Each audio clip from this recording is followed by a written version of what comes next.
Welcome to the MS Gym. My name is Trevor Wicken. I'm the creator of the MS Gym, and I've created this community to help you, the one that is fighting MS, the one that is living with MS, the one that is wondering how to actually exercise with MS correctly, safely, and effectively with exercises that are specifically designed to manage your symptoms, retrain your brain how to move properly or move well again, and slow down the progression of MS.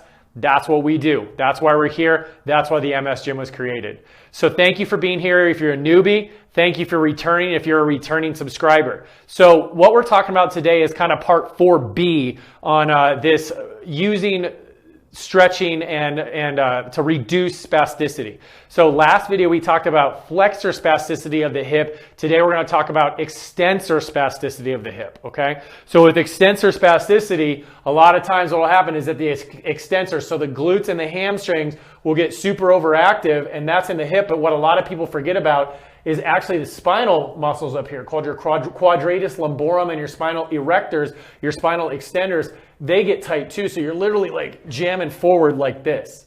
So what you have to do is you have to release these muscles in that back, release the muscles that are causing the hip extension, and then start working the hip in the opposite direction, which is what we're going over today. Now, what we're using right now, this technique and this movement system is part of my RISE movement system that I created that is specifically designed to help people with neurological conditions. It has to do with rebalancing, integrating, strengthening, and adding endurance to your body to reduce that fatigue that takes you out a lot, okay? So that's what we're gonna go over today, so let's get started. Okay, so the first thing we want to do is we're going to release this hamstring or this glute. Now this is a little bit weird, so like because you haven't really done this before, okay? And normally I would have people kind of sit on like a tennis ball or something like that, and you can try that. But a lot of times what I've found is that when people are in heavy extension like this, to put more pressure on that nerve by sitting on a foam roller or a tennis ball or a lacrosse ball actually kind of causes that tissue to go more into spasm, and the spasticity can actually get worse. So what I have people do is line up against the wall, find like a block or a step or a stair, something in your house that you can put your foot up on. Because what that does is that opens up this hip joint. Now what we're going to massage and what we're going to release is that sit bone. So that bone that you sit on when you're sitting on concrete and it gets sore, that's called your sit bone. It's called your ischial tuberosity. So that's where your hamstrings come up and connect, and that is one of the main causes of that extension spasticity, is those hamstrings being over tight. So what you're going to do is you're going to put your foot on a step and use this for balance. You're going to lean forward a little bit. You're going to find that bony portion of your booty, and I want you just to rub that. So it looks like this. This is fun to do on camera, let me tell you. So don't do this near an open window. People think you're weird. No, just kidding. So anyway, so you're going to rub right here, and you're going to find that spot. And this is really sensitive on people that have extension spasticity, okay? So take about 30 seconds to do it on this side. Pick this leg up. Remember, you got to lean forward a little bit, hold those abs in, and then you're going to do it on the other side as well. See, I got a little bit in there on that side just from an old hamstring injury. So you're going to kind of release that. So about 30 to 45 seconds on both sides to get that loosened up. All right.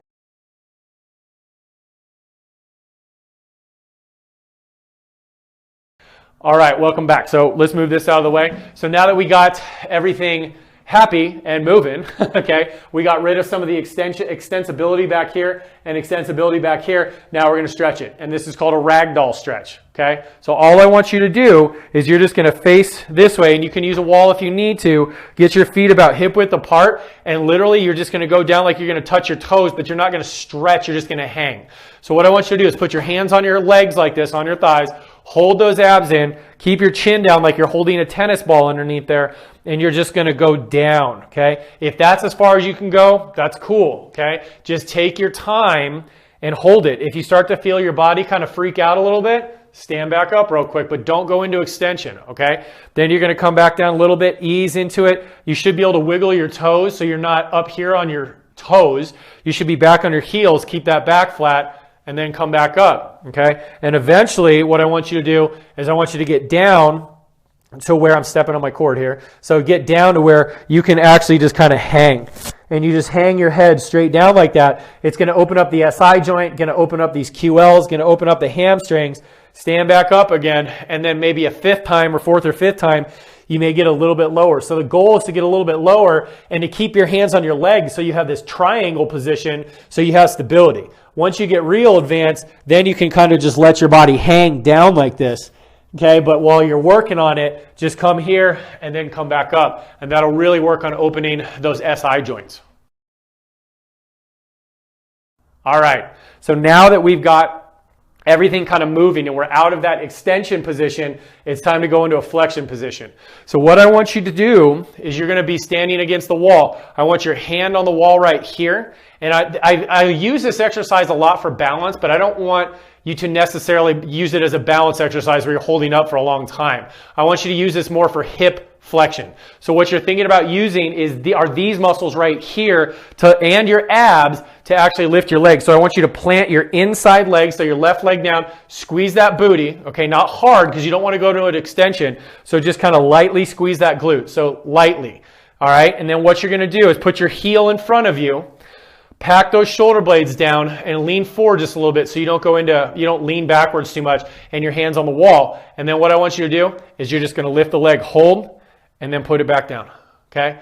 Lift the leg like you just stepped in gum and you're like, ugh. So lift the toes and the leg, hold, coming back down, okay? Lift the leg, hold, come back down, all right? I'm looking for my strap. I had a strap over here. But if this is hard for you, what you can do is put a belt around your leg and you can actually help yourself. So you're kind of going to just help yourself lift and come back down. So you're going to hold that rope or hold that strap and come back up. Okay? Come back down. Come back up, hold it, come back down. And you're going to use that strap to lift your leg.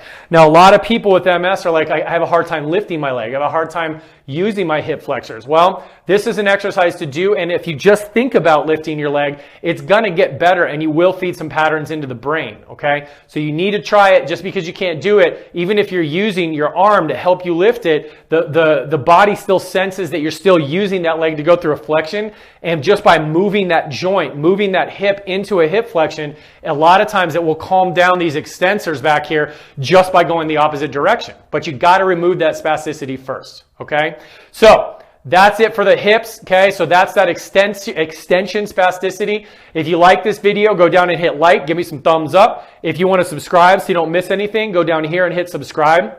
The second exercise that we're going to do is we're going to release the low back. So I have to put my back to you a little bit, but what we're going to do here is we're going to release these muscles. So I want you to find the base of your ribs, which is about right here. And then what you're going to do is either use your thumbs and you're going to kind of twist. So you're going to kind of twist the motion right back here, okay? And you're going to work yourself down. Now you can do this in a chair, but like right there on most people that are in an extension position, right there is really, really sensitive. So you can kind of get in with your fingers, you can get in with your thumbs. You don't have to press super duper hard, but you need to get enough in there that you're like, okay, yeah, those are some spots. And so you're going to hit you can go knuckles if you want. Either way, what's easier for your hands? If you're having hand pain, probably don't want to jam your thumbs. So you can use your knuckles to kind of get in there and stretch that out. So once you have the top of the hamstring insertion released and then you have that QL release, now it's time to actually go through and we're going to be able to stretch better. So let's take a look. So I'll see you guys in the next video. Thank you so much for being here.